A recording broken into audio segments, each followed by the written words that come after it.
Alors aujourd'hui, nous allons voir la leçon dans laquelle nous allons définir ce qu'est le cosinus d'un angle aigu dans un triangle rectangle, le sinus, également la tangente d'un angle aigu.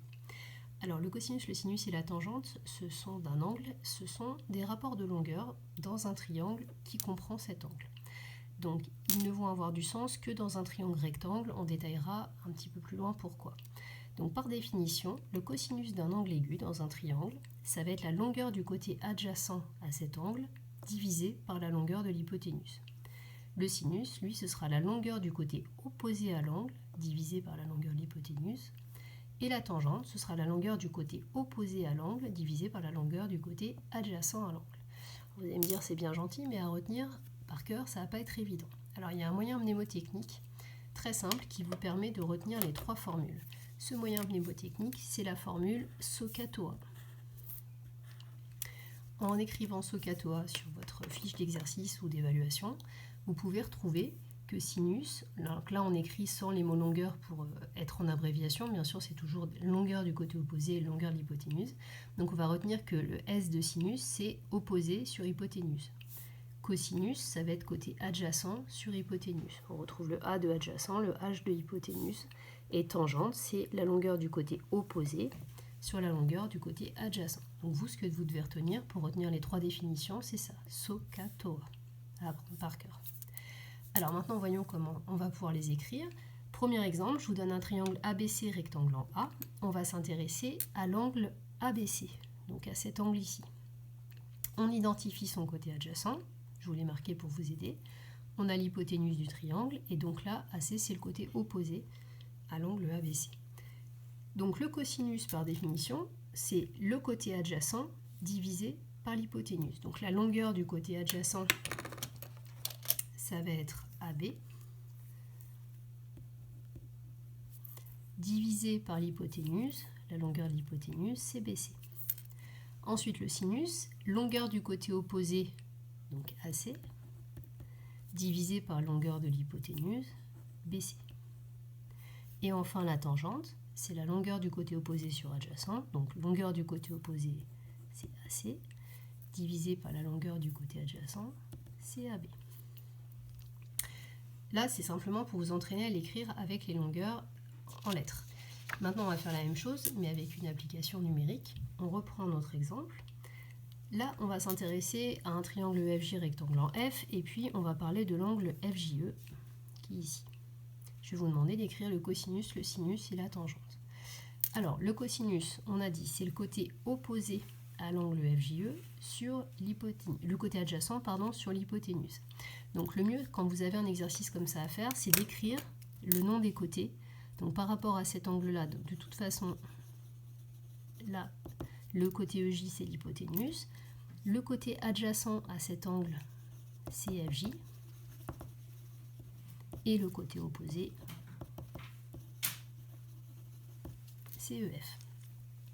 Donc le cosinus, on a dit côté adjacent sur hypoténuse, donc FJ sur l'hypoténuse EJ. On peut remplacer FJ mesure 4 cm, EJ mesure 5 cm. Donc le cosinus de l'angle FJE, c'est 4/5. Ça veut dire que du coup, FJ va mesurer les 4/5 de EJ. Il n'y a pas d'unité puisque c'est juste un rapport de longueur.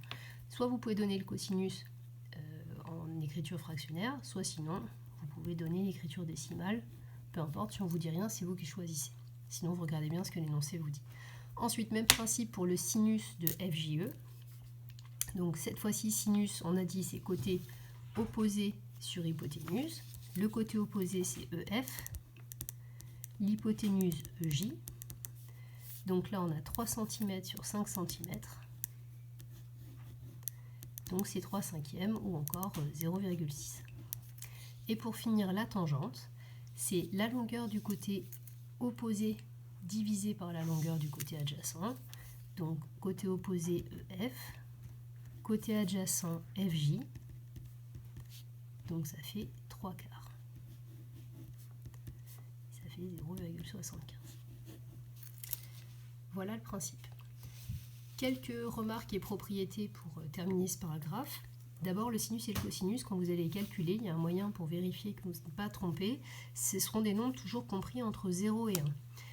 Pourquoi plus grand que 0? Parce que comme ce sont des rapports de longueur, vous savez que des longueurs, ce sont des nombres positifs. Donc de toute façon, la division entre deux nombres positifs aura un résultat positif.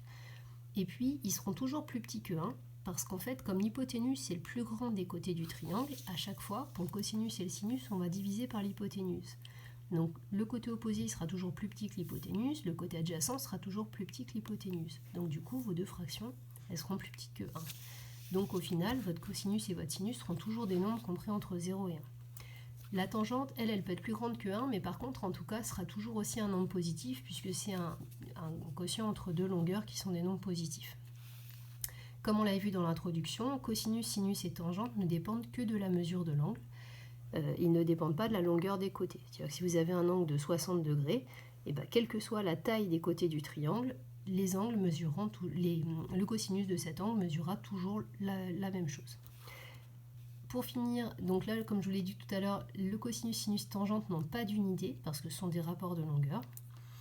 Et attention à toujours bien calculer le cosinus, le sinus ou la tangente d'un angle aigu. Dans de deux angles-là, ça n'a pas de sens de calculer le cosinus ou le sinus d'un angle droit, puisque de toute façon, vous avez le côté adjacent. Ça pourrait pas être, vous ne pourriez pas avoir l'hypoténuse, vous ne pourriez pas choisir entre les côtés adjacents.